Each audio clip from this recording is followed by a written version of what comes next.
Hello, glad to see you on the channel. Subscribe, leave a like, and don't forget to write a comment. Enjoy watching. Christmas morning in our family was always performed like a ritual. Tight smiles, stiff hugs, and wrapping paper that was folded too neatly to be real. The fireplace crackled like a sound effect from a cheap TV movie, and the smell of cinnamon something filled the air, probably from a candle Mom lit 30 seconds before we walked in. Everything looked just right, and that was the problem. It always looked right. But if you scratched beneath the surface, you'd find cracks wide enough to fall through.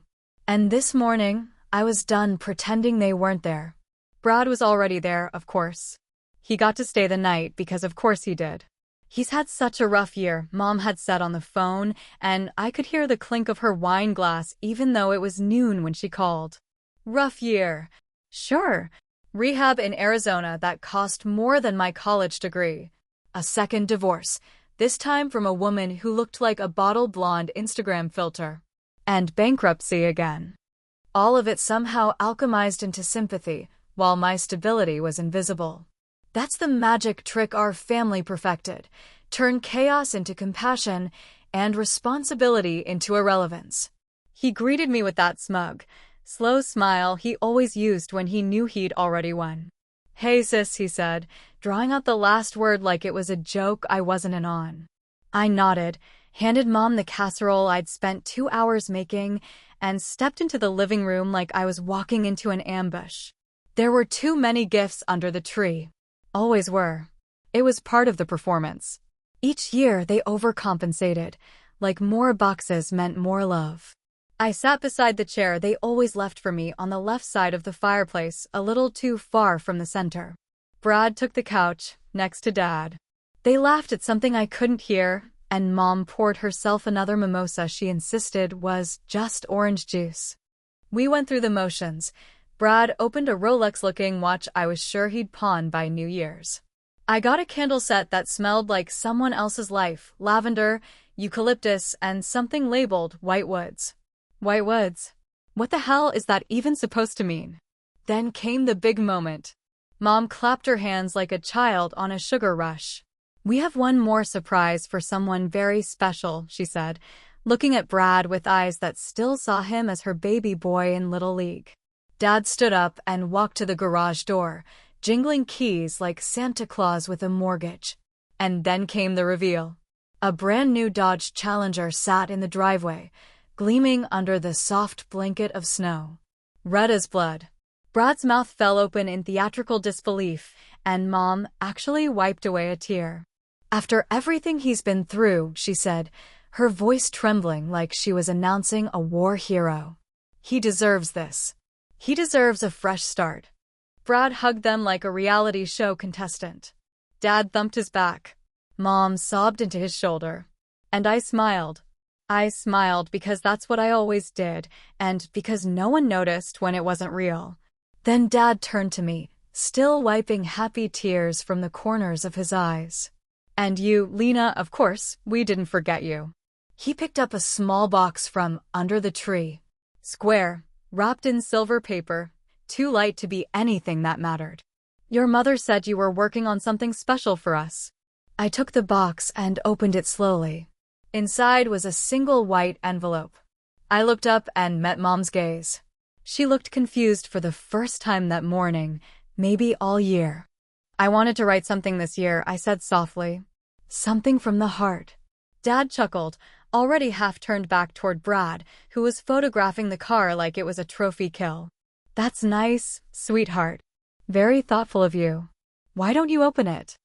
I asked, and my voice came out flatter than I expected.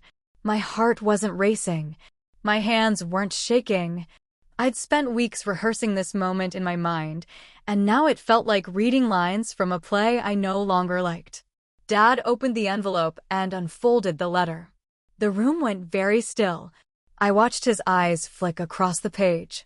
Slowly at first, then faster, then slower again. His brow furrowed. His mouth opened like he wanted to speak, but forgot how. Mom leaned over to look. She only got halfway through the first paragraph before her hand flew to her mouth like she'd been slapped. Brad laughed. "What? did she write a poem or something? But no one was laughing with him now. And when Dad finally opened my gift, his smile fell like the snow outside. They always told the story like he was the victim of some long, unlucky string of misfortunes, like life had handed him rotten cards straight from the deck, and all he'd ever done was try to play them the best he could. The version of Brad that lived in my parents' memories was something between a misunderstood prodigy and a wounded soldier, coming home from a battlefield that no one else could see. But I saw it. I lived inside it. And if I ever dared to speak my version, I was either exaggerating, being too sensitive, or trying to stir up drama, words they tossed at me like wet laundry whenever I got too close to the truth. The first time Brad got suspended, I was 9 years old and still believed grown-ups didn't lie. It was for something vague like property damage, which later turned out to be a smashed vending machine in the school cafeteria. He came home early, the front door slammed, and Dad said it was a misunderstanding. "Boys will be boys," he muttered, pulling open the fridge like it had answers. And Mom, well, she made cookies that night. Sugar cookies with little red sprinkles, like something good had happened. They laughed around the table while I did my homework in silence, pretending not to notice the crack in the hallway drywall that looked like a fist had made it. By the time Brad got his first DUI, he was 17 and full of fire, angry at the world, at rules, at teachers who didn't get him, and girls who didn't call back. That night, he crashed his pickup into a mailbox and managed to crawl into the passenger seat before the cops arrived. Told them he was just a ride-along. Dad worked some connection at the county office, and the whole thing vanished faster than Mom's whine on a stressful day. "He's under a lot of pressure," they said, as if pressure justified endangering lives. Meanwhile, I was 14 and not allowed to take the bus home alone because the world's dangerous. "Lena, you can't trust people." That was the rhythm of it. Brad broke the rules got rewritten, and I was left holding the pieces. When he dropped out of college after 2 semesters, he said the professors were out to get him. Mom called it a toxic academic environment. I was 16, pulling straight A's, working weekends at the library, and somehow still managed to be invisible. I remember once, during dinner, I mentioned winning an award for a short story I wrote, nothing major, just something regional. Dad blinked, nodded, then asked Brad how his band was doing. Brad didn't even look up from his phone. The years blurred together in a haze of emergency phone calls and whispered arguments behind closed doors. Once, he came home after disappearing for 4 days, eyes sunken and wild, smelling like gasoline and sweat. Mom wrapped him in a blanket. Dad gave him cash. I was 17 and started sleeping with my door locked. They never talked about the time he got arrested at that bachelor party for possession. It was some minor charge, weed, pills, something they said didn't really count. He was 23, and I was in my final semester of college, scraping together scholarship leftovers and working 2 jobs because we already spent a lot on Brad's tuition. They sent me $50 for groceries that semester. He got another second chance. They always used that phrase, like it was a badge of honor. Everyone deserves a second chance. But Brad wasn't on his second. He was on his 6th or 7th or maybe even his 15th, depending on how you counted the ones that never made it onto paper. If you asked Mom, Brad had overcome so much. "He's sensitive," she'd say, clutching her chest like she could feel his pain in her bones. "You know he didn't mean to hurt anyone." That was her favorite line. But the thing is, Brad never had to mean it. He never had to face the wreckage because someone else always swept it up behind him. And that someone was me. When he got drunk and crashed my Honda into a telephone pole, I was 20. He staggered home with a bloody nose and the keys in his pocket. He told them he was mugged, and I covered for him. I told the insurance company I had been driving. Took the fine. Lost my premiums. And I did it because I didn't know how not to. Because by then, I understood the system. Brad broke things, and I made sure no one got cut. But the worst part wasn't the covering up. It wasn't the lies I had to tell or the money I had to borrow to replace what he destroyed. It was the silence afterward. The dinners where no one said thank you. The birthdays he forgot while I still remembered his favorite kind of cake. The way Dad looked at him like he was the sun and looked at me like I was just standing in the way. When he finally checked into rehab, they threw a goddamn party. Called it a breakthrough. Said he'd hit rock bottom and was finally ready to climb. They decorated the house with streamers. I sent a polite card because I was out of state and too tired to fake a smile in person. Mom said he almost died. It was so scary, Lena, she said through tears. He could have died in that place. Alone. But they never asked who found him the night he passed out in the garage with the engine still running. Who opened the door and screamed loud enough to wake the neighbors. Who pulled his body out, gasping and heavy, reeking of gin and failure. They never asked who turned off the car. Me. I was 15. It started in a cold beige office with a ticking clock that sounded louder the longer I tried not to talk. I sat across from a woman named Dr. Hallberg, who wore sweaters that looked hand-knitted and had a voice so soft it made me want to scream just to hear something break. She didn't ask the questions I expected. No, how did that make you feel? No, tell me about your childhood. She just sat there and waited, and eventually, the silence cracked like a windshield hit by gravel. The first time I cried in that room, I didn't even realize it was happening until she passed me a box of tissues without looking up from her notebook. I told her about the Christmas mornings where I smiled so hard my jaw ached, the ones where I counted the gifts under the tree and knew, without even opening them, that his would be bigger, louder, more expensive. I told her about the nights I sat outside his bedroom door when he was coming down from whatever cocktail of substances he'd swallowed, clutching my phone and trying to decide whether to call an ambulance or pretend I didn't hear him sobbing. I told her about the time I found my mother rinsing out a bloody shirt in the laundry sink, her hands trembling, saying, "Your brother just had a rough night, don't make it worse." But mostly I talked about the silence. The silence that followed every outburst, every lie, every time I dared to speak up. Don't exaggerate, Lena. Don't turn this into a scene.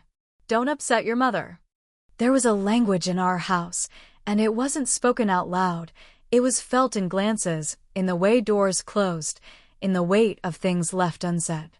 I learned early how to be small, how to exist without causing ripples.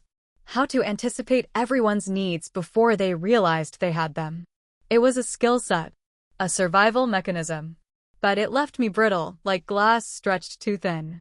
When you've spent 28 hours a day keeping quiet, I told her one afternoon, eventually the silence screams. I didn't realize I'd said the number wrong until she raised an eyebrow slightly. But I didn't correct it, because in that moment, it felt true. Some days really did feel like they had more than 24 hours of silence jammed into them. And if someone wants to count that wrong, let them. Because no one ever counted on me to be right anyway. Planning the letter didn't start as revenge. It started as therapy homework. Write down how you feel, get it out, don't bottle it. But as I wrote, something shifted. It wasn't a diary entry. It wasn't a rant. It became a script. A piece of theater. Not for them, but for me. A performance in which, for once, I was the lead. I spent 2 weeks writing it.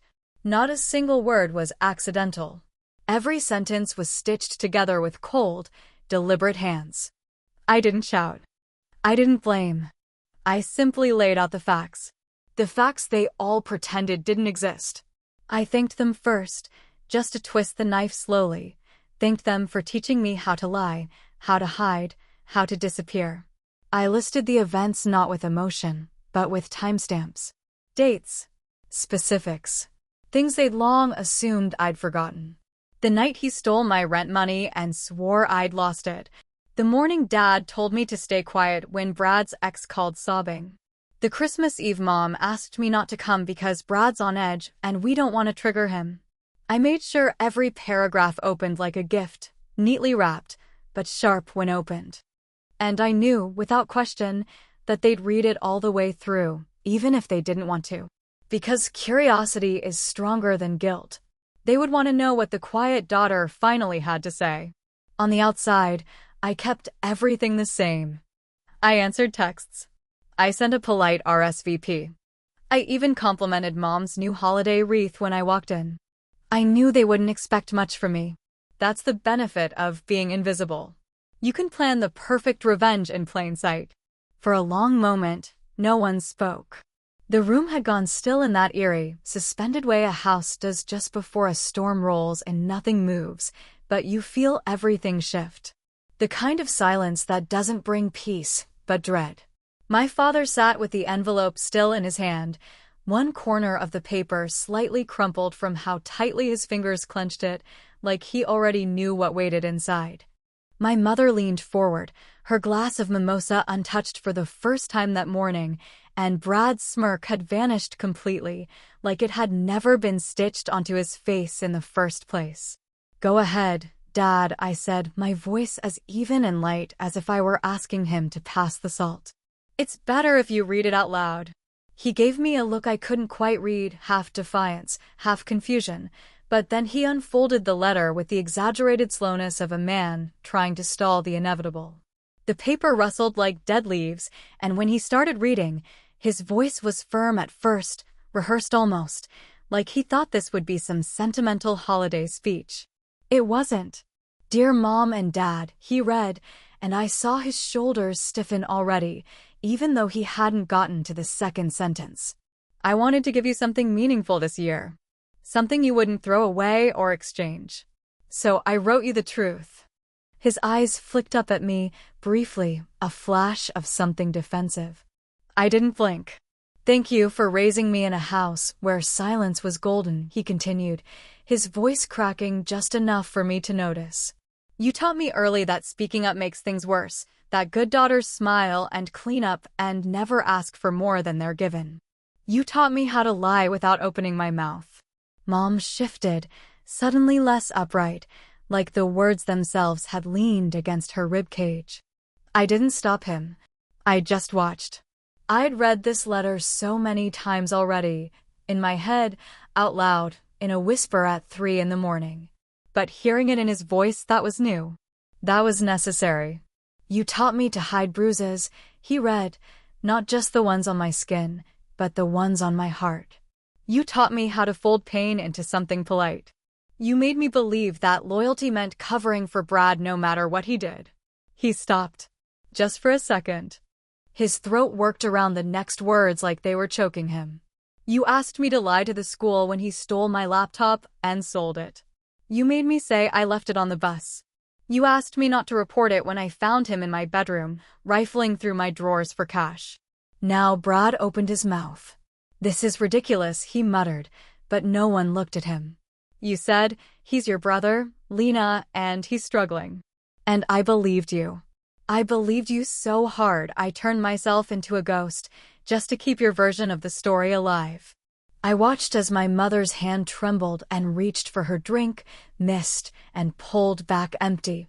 "Remember when my car was found wrapped around a tree, and Brad claimed he had taken it without asking because he was suicidal? You believed him. You applauded him for his vulnerability. But it was me who lent him the keys because he said he needed to get medicine for Mom. It was me who covered when the police showed up at the door. And it was me who paid the deductible to fix the damage. While you cried over his near-death experience, I cleaned the blood off the dashboard." Dad stopped again, but I nodded once, a slow encouragement, like he was a child learning to read for the first time. His eyes were glassy now, his voice lower. "There's something else you need to remember. A night you pretend never happened. Christmas Eve, when I was 17. Brad had been drinking. You were both at the neighbor's party. He cornered me in the basement. I begged him to stop. That's when Mom made a sound, a sharp inhale that cut across the room like glass breaking. She looked at me then, really looked, and I saw the memory flash behind her eyes. She hadn't forgotten. She'd just buried it so deep she thought it wouldn't crawl back out. You came home," the letter continued, "and I was crying in the laundry room. I told you what he did. You slapped me. You said, 'Don't you dare ruin this family. Don't you dare say that again.' And Dad, you didn't say anything at all. You just asked, "What will the neighbors think?" And then you poured yourself a drink. The room was shaking now, not literally, but it felt like it. Like the walls were trying to recoil from the words inside them. No one moved. No one dared. Brad stood up halfway, then sat back down. His hands were twitching. He kept rubbing his thigh like he had ants under his skin. Dad reached the last lines and read them slower than he'd read anything in his life. If you're reading this, Dad, remember the date. Christmas. The same day you told me to forget what Brad did to me in the basement. The same day you said family is more important than truth. I'm done carrying your version of the truth. This is mine. And I'm giving it to you, wrapped in everything you tried to pretend never happened. He stopped. His lips pressed tight. His hands were still shaking, and the letter hung from his fingers like a weapon just used. No one said anything. The tree lights blinked behind me, mechanical and empty. And I just sat there, breathing, calm as ever, while the house they built started to quietly burn down around them. The sound of the paper crumpling in my father's hand was the first real noise to break the silence after the last word was read. It was quiet at first, subtle and deliberate, like he was trying to crush it down into something smaller, less dangerous, something he could pretend hadn't just exploded in the middle of his goddamn living room. My mother stared at the coffee table as though it might offer her a way out, like if she stared hard enough, she could fall into it and disappear beneath the wrapping paper and the faint smell of pine-scented candles. Brad, for once, wasn't smiling. His jaw was tight, eyes wide with something that might have been fear or rage or just the recognition that for once, the story wasn't going his way. It started with Mom. It always did. Her breakdowns were like clockwork, predictable as the seasons, tears welling just behind her eyes, mouth trembling like it couldn't decide between apology and denial, hands gripping each other so hard her knuckles turned white. "Lena," she whispered, and I could already hear the apology she thought she needed to give, the one more about making herself feel better than actually acknowledging the things I had written. "Lena, I didn't know. I didn't know it was like that, and maybe that would have worked on me once. Maybe when I was younger and still desperate for some shred of maternal warmth, I would have softened. But not now. Not after everything. Not after watching her sit in silence for 2 decades while I picked up the shattered glass of Brad's mistakes and tucked it into my skin." Brad didn't wait for her to finish.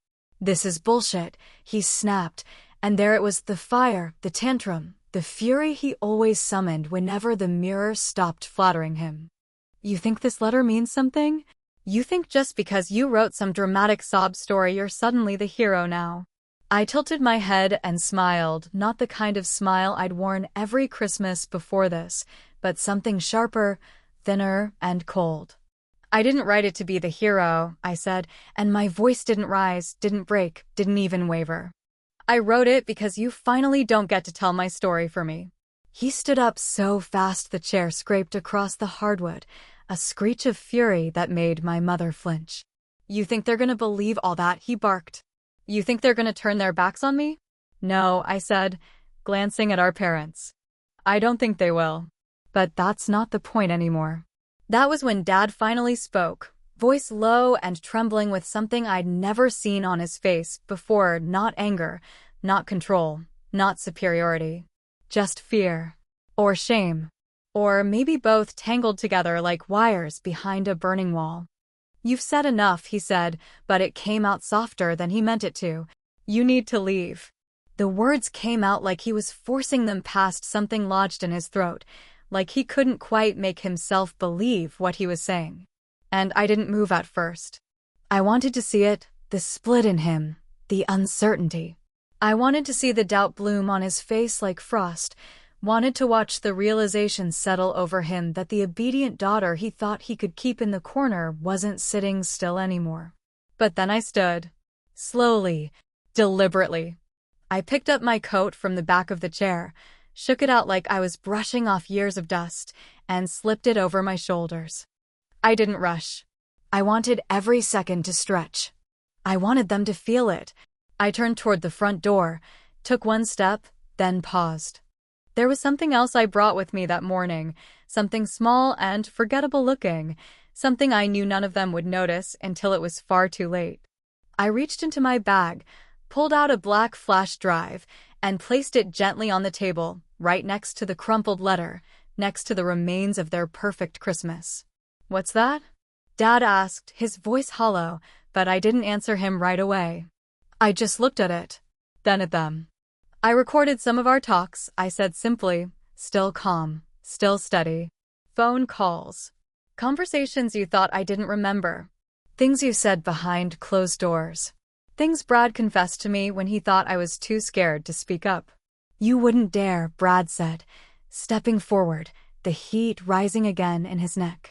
"I already did," I replied. "It's all here."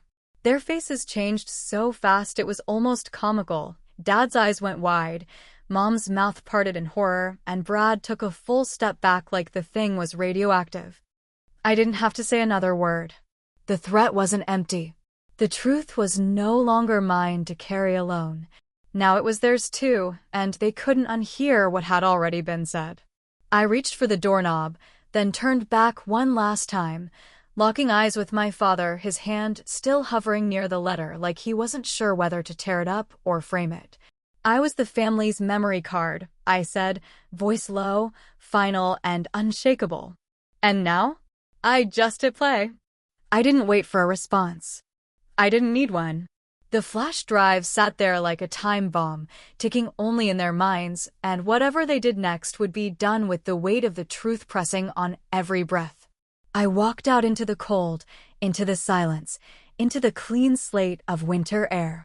Behind me, I knew they were still sitting there, staring at the table, their faces white as snow.